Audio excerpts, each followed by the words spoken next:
Hi guys, James at RampantLionReviews again for you today with another beer review. For this one, we are going to head over to Finland once again, and that of course means that we're going to have a look at yet another beer from the latest instalment of the Riku box. So first and foremost, a massive shout out and thank you to Riku Sanaksanaho, my Finnish beer mule living in Oulu in the northwest of the country. It's thanks to him that you guys are getting to enjoy some Finnish beer reviews here on the channel. He's responsible for pretty much all the Finnish stuff that appears. He always picks me out some really nice beers, and we'll be working our way through these over the next little while. Now, the one that we're going to have a look at today is from a brewery that has featured on the channel before, and I was really happy to get this beer actually, but it's a style that I know these guys can do very well, and it is our kind of reiteration of one of their older beers that they did. So yeah, needless to say, I'm very curious to see what this one has in store for us. Hopefully it's another good beer. Hopefully it makes for an interesting review, and as always, I hope that you guys enjoy my take on this one as well. So yeah, for this review then, we are going to head to Riku's hometown of Oulu, and we're going to have a look at another beer from Sonnisari Panimo.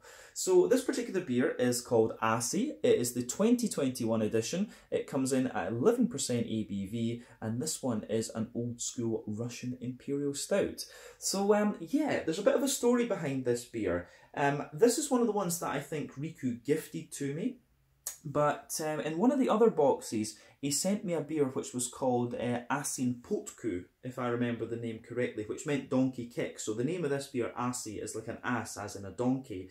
But yeah, Riku sent me this beer maybe 2 years ago, something like that. I reviewed it, absolutely loved it, but at that point I was filming on the GoPro, and the GoPro fucked up the file, and I was absolutely furious. You know, I was heartbroken with that because it was a beautiful beer. And then I think Riku kept this a secret, and I found this beer in the box when we opened it up a couple of days ago. So this was a really nice surprise, and really cool that Riku was able to get a hold of this new version of the beer for me. The original Aasin Potku was 10% ABV. This one is 11, so obviously it's a little bit stronger. But yeah, we have had, I know that Sonnisari can do some really nice old school Russian Imperial Stout. So I'm really hoping that this one follows on in the same light as the other one, because that was a very good beer. A lost treasure, I guess we could say, for Rampant Lion Reviews, but hopefully we can fix that today. But yeah, let's crack on with this one then and see what we have. And again, big thank you to Riku for sorting this beer for me.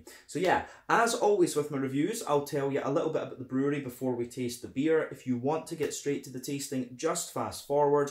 All the usual links are in the video description below. That's the brewery website, the link to my other reviews that I've done from Sonnisari Panimo before, and we will no doubt add more to that list in the near future. But there's all the usual social media down there. If you want to see more reviews, do please consider subscribing to the channel. The support you give is massively appreciated.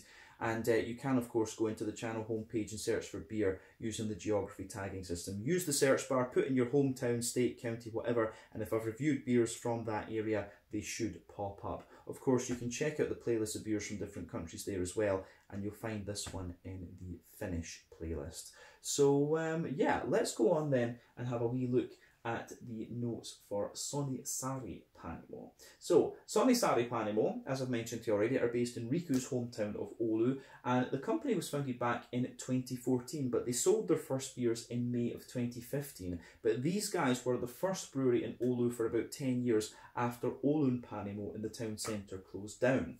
So the company was founded by Timo Kainiainen, Timo Tinsima and Harry Varla.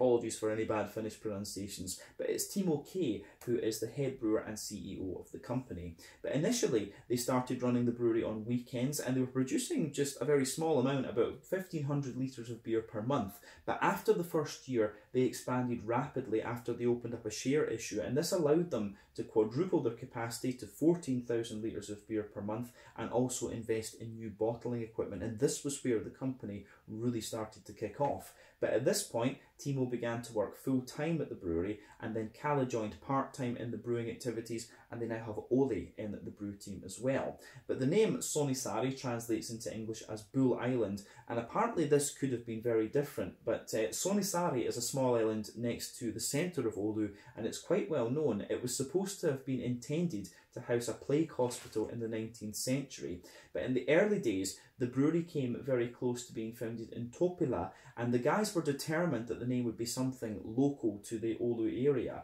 And they pulled out of this proposed site in Toppila, but they still had the opportunity to change the name of the brewery on paperwork.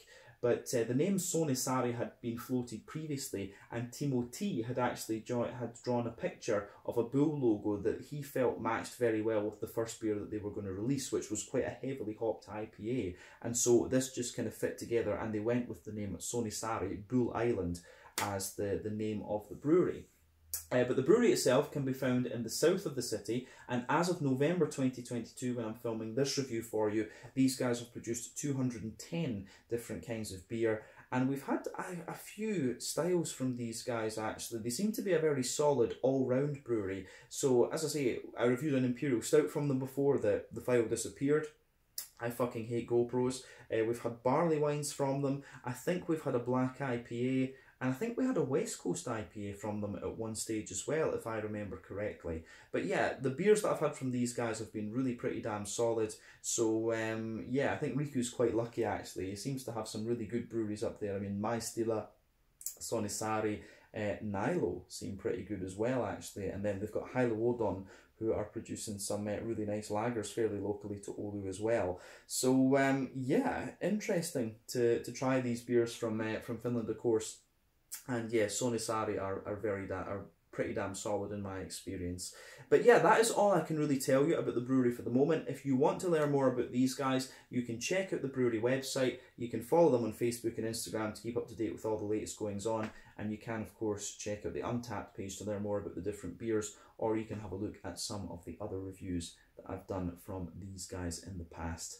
But yeah, let's go on and have a wee look at the beer itself. So I'll just let you have a wee look at this one and see what we have here.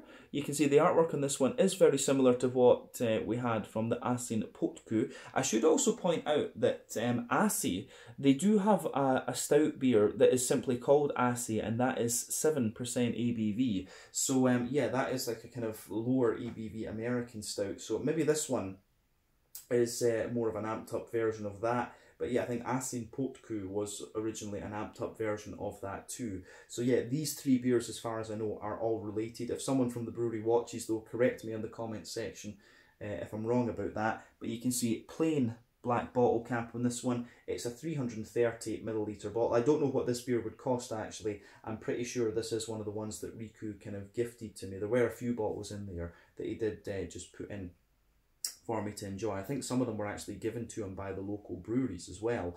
But yeah, to tell you about the actual base of this beer, because they did list the malt base and things on Untappd, which was quite cool. This one is hopped with Comet and Chinook, which we know quite well from the States. These are both about 15% alpha acid hops. Comet gives you a little bit of a kind of fruity character, but it's also got quite a big floral component. Chinook, as we know, big grapefruity notes, but a very kind of piney resinous character. The malt base in this beer is pale malt, flaked barley, chocolate malt, dark Munich, roasted barley, biscuit malts, special B, and also some baker syrup as well. And this uses a Lallemand British ale yeast. So yeah, this should be very interesting. But as we said, 11% old school Russian Imperial Stout, Aasi 2021 edition. Let's get this guy out and we'll get on with the tasting then. Very curious to see what this is going to have in store for us. A little bit of smoke on the opening there, but yeah, let's get this bad boy out and see what we have. Of course, I could have kept this beer for a wee while, and I was actually planning to review the Imperial Stouts and the barley wines and things a bit later on. I was going to keep those and spread them out for a little bit, but I have to say with this beer, my curiosity got the better of me with this one, and I just really wanted to try this. And it's also from 2021, so it's about a year old, so it will have aged fairly nicely by this point in time. So yeah, here we are. So as you can see, and as you would expect, this beer has a lovely big dark ebony rosewood colour. If we shine the light through this, it's pretty much black as night. There's not too much in the way of visible carbonation with this one, just maybe one or two teeny wee, like, well, bigger bubbles sticking toward the side of the glass. And yeah, one or two small ones just kind of creeping their way up toward the bottom of the head there. But the head, incidentally, does look very nice. So you can see that the head on this beer poured to be about between a quarter and a 1/3 finger of a frothy, I would say kind of dark, yeah, kind of dark, almost mocha coloured head on this one. I'll just let you have a wee look at that on the camera, but you can see there's a nice mixture of foamy bubbles in there and slightly bigger ones, but I think that does look very, very nice. But as you can see, this beer is pretty much black as night. You wouldn't really expect anything else from an Imperial Stout, especially an old school RIS, to be honest with you. But remember, the colour of your beer depends on 1, the type of malts that you use. This goes a long way to determining your EBC rating. 2, length of your wort boil is also going to play a role, because the longer you boil the wort, the more the sugars caramelise, and thus you get a darker colour of beer. But any barrel aging that you do or any adjuncts that you put in will affect the colour of the beer as well. And so yeah, you have that with this one. So yeah, quite obvious. Quite obviously an Imperial Stout, this beer. But let's have a closer look at the aroma then and see how we get on. You can see the head in this beer has just faded away to be a thinner foamy layer. But let's have a wee look at this and see what we have.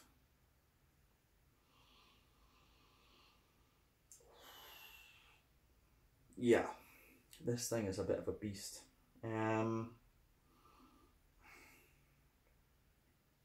Aroma-wise, yeah, that is pretty awesome.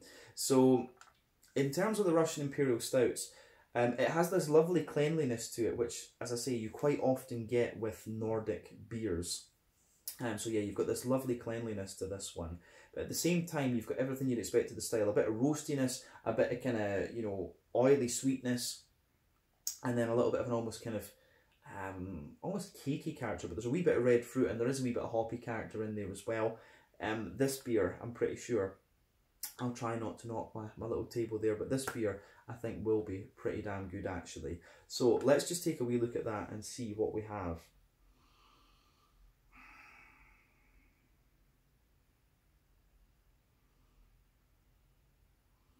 Yeah, aroma wise, this is very, very nice. So yeah, let's just break this down and describe it a wee bit more. So in terms of the backbone of the beer, absolutely lovely roasty toasty well fired bread crust there, and you can smell a bit of smoothness to that as well, which is a trademark of Special B. I know Nerd Brewing here in Skåne in the south of Sweden, they love to use Special B in their you know, they love to use a bit of Special B in their malt bases. But yeah, aroma wise, this one is really, really nice. So yeah, roasty toasty, well fired backbone, but you can smell a bit of smoothness in there. You definitely have a little touch of a kind of woody character to this beer, but on top of that, there's the big kind of oily rye bready character as well, which I really like. So lovely kind of oily rye bready notes in there. It's almost got a little bit of a slightly tobacco type quality to it as well. We often used to mess about with tobacco in the lab and things like that. I always liked the smell of tobacco. I've never smoked it in my life, but you know, the smell of tobacco is actually very, very nice, and you get quite a little bit of that out of this beer. So roasty, well fired bread crust, bit of wood, oily rye bread, a little bit of a tobacco note in there, and then on top of that, you've got a few other things going on. So you definitely get a little bit of a kind of chocolatey character out of this beer. You can smell that nice kind of sort of 70-80% cocoa chocolate. It's not the darkest of cocoa that you get out of this one, but yeah, certainly 70-80% cocoa. Then as you move further forward in the nose, you'll get a more kind of milky chocolate note out of this, maybe about 40-ish%, but not too milky, I would say. But yeah, definitely a little bit of a, yeah, there is definitely a little bit of a kind of more roasty toasty note in there, and then you get a bit of that dry cocoa nibby quality, but also the oily, yeah, you also get that kind of oily, dark 80% cocoa chocolate. The more milky notes there as well, the more milky chocolate notes, but then on top of that, there's definitely some kind of brown sugar in this beer. So definitely kind of treacle and molasses, You do have a bit of a sweeter caramel as well, and some toasty brown sugars. And the beer overall, the more that you smell of this one, I really think you start to get a little bit of a kind of cakey type quality out of this one, you know, like a chocolate brownie, kladdkaka, Swedish chocolate cake type thing. There's definitely some of that going on in this beer, but most definitely it's an old school Russian Imperial Stout. There's no way that this is one of these kind of pastry stouts. I'm not a great fan of the pastry stouts, to be quite honest with you, but yeah, aroma wise on the malty side of things, this is very, very nice, I have to say. Old school Russian Imperial Stout. I love beers like this that are just a bit older and a bit kind of raw and things. You know, I do like a kind of Imperial, I do like an Imperial milk stout as well, but yeah, trying something that's old, you know, old school and raw like this is always good. I think that covers everything we really need to say about the malt base in this one. The only other thing to point out would be that there's a little touch of nutty character comes out of the beer. And we'll need to see. It's a bit hard to tell with this one because, you know, there's not such a big leatheriness to the brown sugar in this beer, and quite often the brown sugars can give you an indicator of how long the wort boil has been. But this one doesn't strike me as if it's been an overly long wort boil, to be honest with you, because you don't get such a big leatheriness out of the brown sugars, but I could be wrong. I could be wrong. So on the hoppy side of things then, and remember the Imperial Stout is not the most hop forward of styles. You still get a little bit of hoppy character out of this one, but there's a wee bit of earthiness in there, and there is a bit of a kind of nice wet, there's a little bit of a wet floral note in there, some wet grassiness. Yeah, aroma wise, I think this beer, it goes together pretty nicely from the hoppy side of things. But yeah, wet grassiness, a little bit of wet floral character, and as I say, there's a wee bit of earthiness in there. Other than that, I don't think there's anything to report on the fruity side of things. Or on the hoppy side of things, I should say, the green component. But on the fruity side of things then, we should have a wee look at this. The fruity side of the beer is kind of what you'd expect. It's actually kind of well-rounded and quite wet, I would say. So you certainly get a little bit of a juicy raisin out of this one, but it's not overly sharp. So yeah, there's a wee bit of a raisin in the top of the nose, but a lot of plum and a lot of fig as well. It's actually, as I say, the fruity character on this one's quite wet. But yeah, raisin, plum, definitely some fig, and I'm getting quite a bit of blackberry out of this one as well. Not so much in the way of black currant, which that you can sometimes get in these beers, but yeah, really quite plummy, raisiny, and blackberry-like, this beer actually. So I really do like how this goes together. So it gets a big thumbs up from me. So yeah, I think we can leave it at that for this one. This is, or we can leave it at that for the aroma for this beer. It smells absolutely lovely though. But needless to say, I think it's about time we tasted this one. As I always say, though, take a bit of time to enjoy the aroma of the beer, but we're going to look at this one now. So this is the Aasi, the Donkey, an 11% Russian Imperial Stout, 2021 edition, of course, from Sonnisaari in Oulu in the northwest of Finland. Let's get stuck in. Slanje, skål, cheers.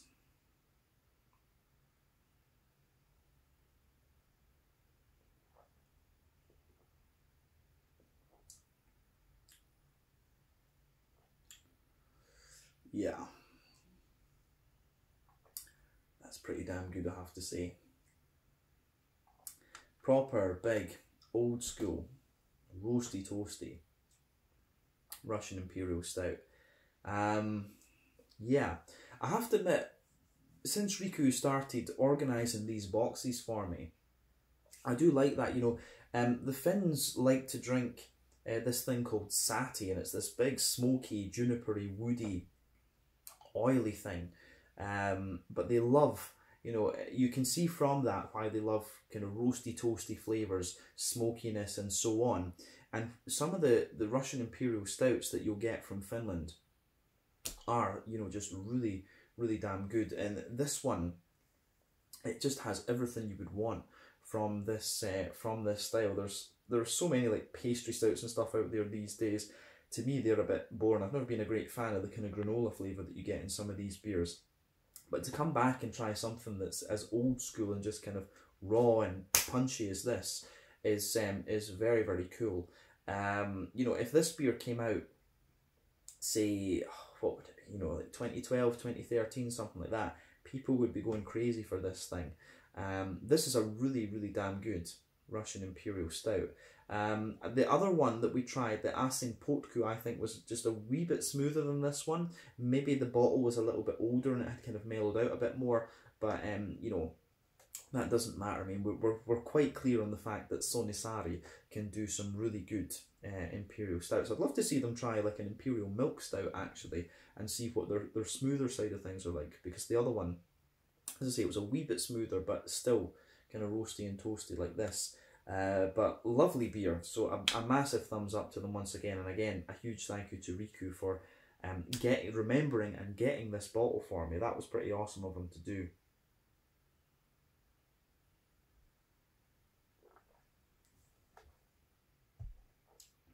But what I will say is that this beer, the more that you drink of it, the more it kind of smoothens out and sweetens up.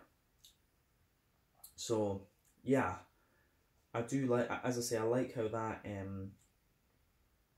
goes together in this one. It's it really is very nicely done.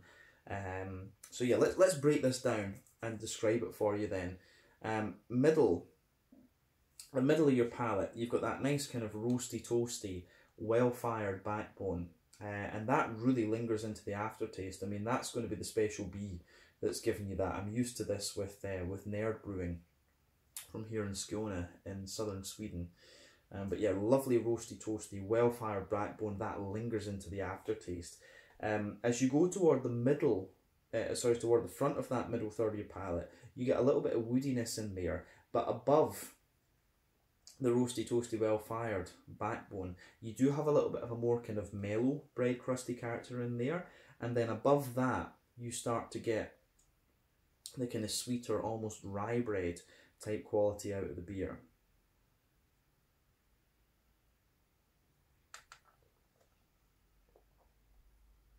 And the thing as well is that when you take the liquid in with this beer, it's actually quite sweet and smooth in the beginning, and you can feel it kind of mellows out a little bit. You get a bit more of the brown sugar, then you get the big roasty, toasty notes pushing their way out of the beer, which is really interesting.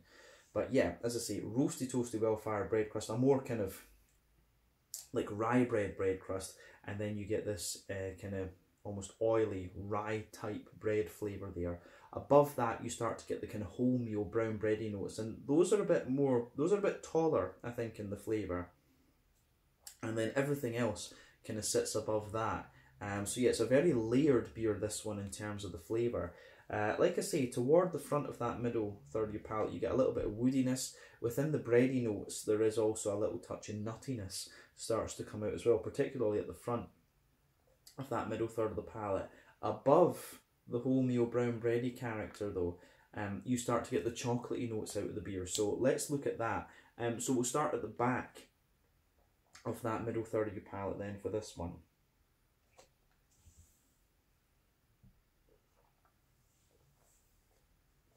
So yeah, at the back of the middle third of your palate, you've got a wee touch of kind of more high cocoa chocolate in there, you know, again. It's actually more than I thought it was going to be from the aroma. You've got like an 80-90% cocoa chocolate there, and it is quite intense actually, and it has a wee bit of the cocoa nibby dryness to it. But yeah, as you move further forward, you can feel that the chocolate just mellows out ever so gradually as you go forward on that middle third of your palate. And as you reach the front, it starts to be more, you do start to get a little bit of a more milky chocolate, like a sort of maybe 40% cocoa. It's really not that sweet, if you like, but you do get a bit of it. You can feel the 40-ish% cocoa chocolate in there too, which is great.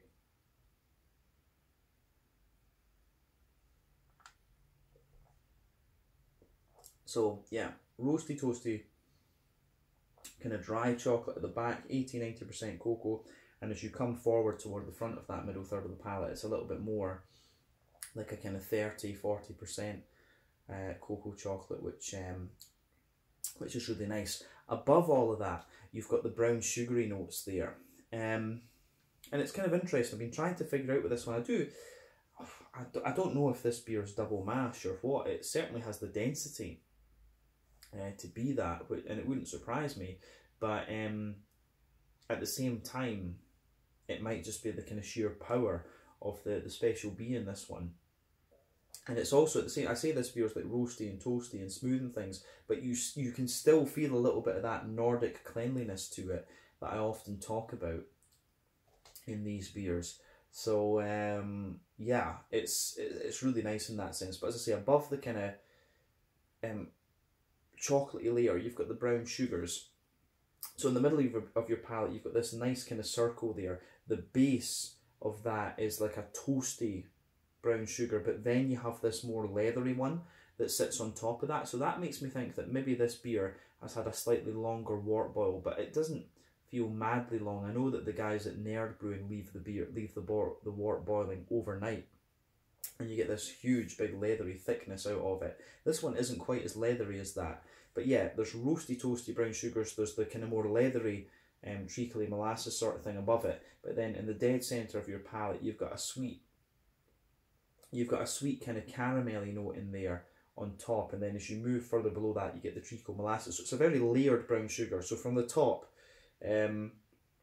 sweet caramel, treacle molasses in the middle, sweet caramel, the more leathery notes, and then the roasty toasty note underneath, and all of that sits above the chocolate character that we just described a minute ago. So as we say, the middle third of your palate with this beer is where you get most of the complexity, and there's a lot of stuff going on in this one. But as I say, a very nicely done Imperial Stout for sure.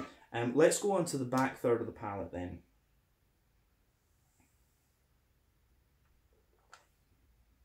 So, the border region between middle third and back third of your palate, you get a nice little bit of bready build up in there again. It's kind of like a brown rye bread sort of thing, but it's got a bit more sweetness to it. But the base of that back third of your palate is a more roasty, you get a bit more of that roasty, toasty, well-fired backbone in there. Above that, you get the rye bread, but the rye bread is actually a bit brighter almost and a bit sweeter, and you can feel the layer is a little bit taller. Than above that, you've got the more wholemeal.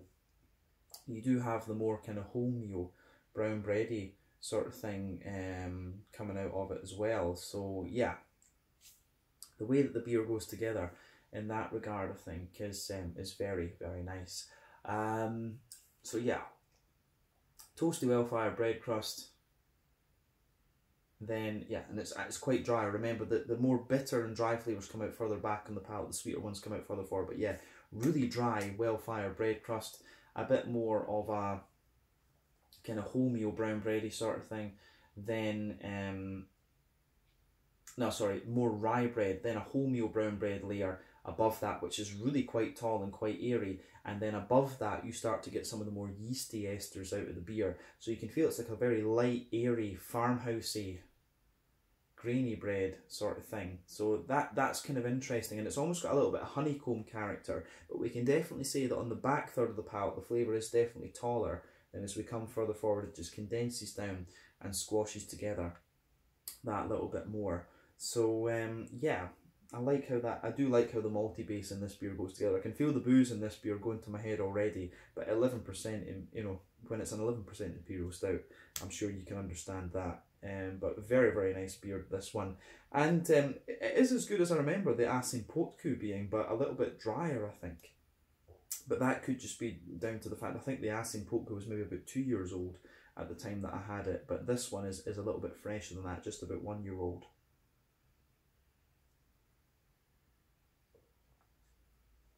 But yeah, still, lovely, lovely beer, this one. Let's go on to the hoppy side of things then, and the fruity side of the beer. Back corners of the palate, you've got that nice roasty, toasty earthiness in there, and as you move further forward, you can feel it very quickly gives you that sort of piney, resinous note, and you've also got the kind of spicy floral character in there from the Chinook and the Comet. You really get that coming forward. You have got a lovely kind of big bitterness to this beer from the hoppy side of things too. So there's bitterness from the roasty notes and bitterness from the hops. Round the front curve of the palate, it's a bit lighter and grassy. There is a touch of zestiness in there as well, which I think is more likely to come from the Comet than the Chinook. But yeah, you've got pine resin in there and a bit of, like a good bit of floral spice, and you've also got the kind of grassy zestiness in there, and that just adds to the complexity of this beer. I don't think we need to say anything other than that on the green component, but let's look at the front third of your palate and the fruity side of the beer. So the border region between front third and middle third of your palate, you get a little bit of that bready build up there again, and it's a kind of chocolate brownie, Kladkake, like roasted chocolate type note that you get in there. But the base of the front third of the palate, again, roasty, toasty, well-fired backbone, and a little bit of brown bread, you know, kind of rye bready character sitting on top of that. Then above all of that, you get that nice oily bubble where the juicy fruity esters just move their way, roll their way out of the beer. So on the fruity side of things then,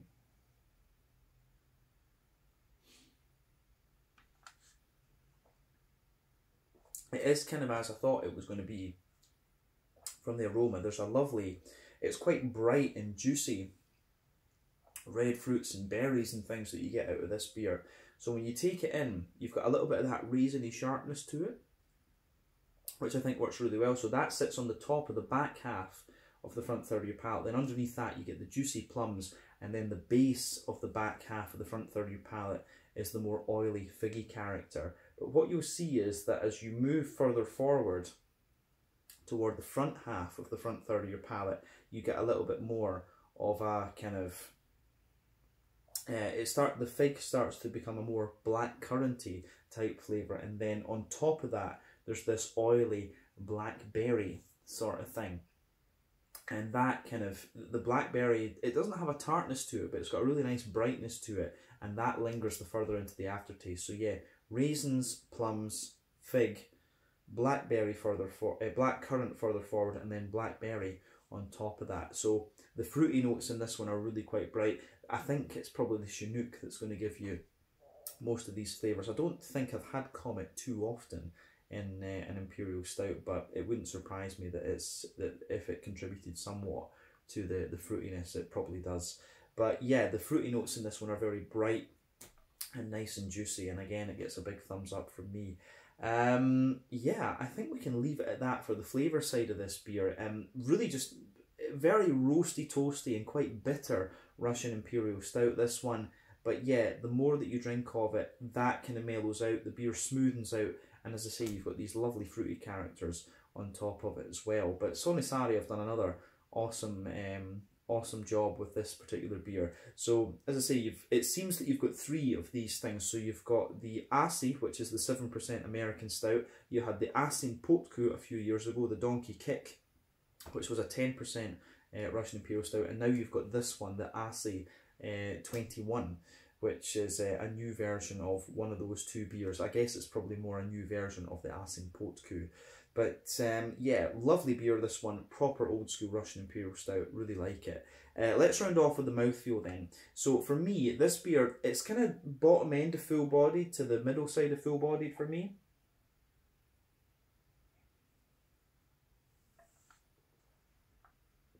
Yeah, bottom end of full bodied to the middle of end of full bodied. Smooth carbonation. It is kind of silky in some ways, but as we said, this beer, it's quite a high IBU Imperial Stout, this one, and that's both from the malty side of things and from the hoppy character. So lovely big kind of malty bitterness to it, lovely roasty toasty character, but then yeah, big hoppy bitterness from the Chinook and the Comet, and then yeah, above that, in the malt base, you've got roasty toastiness, you've got smoothness, you've got a bit of sweetness and things in there as well, bit of dryness from the chocolate. The malt base in this beer is very, very complex, but the fruitiness is really nice, actually quite bright and quite juicy. Yeah, this is a really interesting beer, this one, and certainly one that is testing my palate. It certainly didn't disappoint. A little bit different from the Aasi Potku that I tried a few years ago and lost the video for, but it certainly hasn't disappointed. I think this one's a bit more punchy and bitter than I remember the Aasi Potku being. I think the Aasi Potku was just a little bit smoother and almost maybe a little bit sweeter as well. But yeah, this one has been a very, very nice beer, and definitely cool to return to Sonnisari. I like these guys, and I'll need to tell Riku to find me a new style that I've not tried from them next time. That would be pretty cool. But yeah, I think we can leave it at that for this one. So this was the Aasi 2021 edition, an 11% Russian Imperial Stout from Sonnisari in Oulu in the northwest of Finland. A beer that was gifted to me by Riku, and this has been very, very nice. I can feel the booze going to my head with this one, so I think we should leave it there. Once again, thank you for watching my beer reviews. Until the next time, please like, subscribe, share, all the usual YouTube stuff. Let me know your own thoughts on this beer in the comment section below. Let me know what your favourite beers are from Sonnisari as well, and we will be returning to these guys and to Finland very, very soon. Slàinte, skål, cheers, and see you guys on the next review.